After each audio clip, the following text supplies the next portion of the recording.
Paano kung sa isang iglap, mawala ang lahat? Ang lahat ng iyong paghihirap, ang lahat ng mga pasakit, dahil babae ka lang daw. Babae ka lang na mahina, walang karapatan. Bakit ganito ang mundo? Mabuti lamang sa iba, pero hindi sa lahat. Kaya napapagod ka na.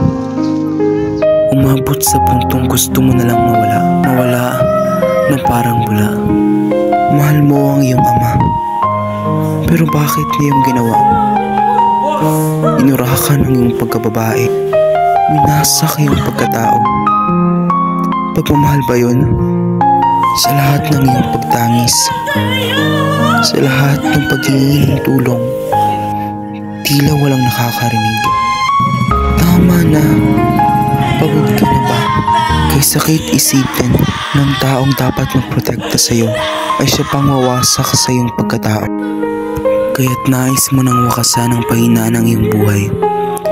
Dahil ano pang silbi nito? Alam kong pagod ka na, pero wag muna. Tumindig at magsilbing liwanag.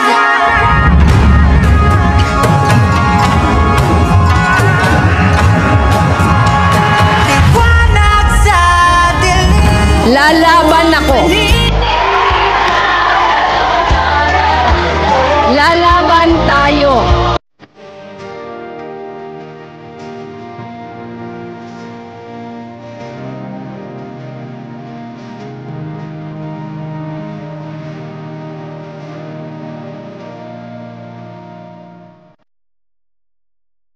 Hindi nga, di ba sinasabi natin na kapag babae magina, pero hindi, nagkakamali sila.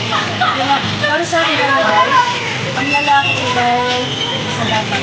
One gender, neither than the other. So, ang tamang pagtrato sa babae ay naglalaman ng paggalang, pantay-pantay na pagtinulog, pag-unawa sa kanilang karapatan ng kabilang.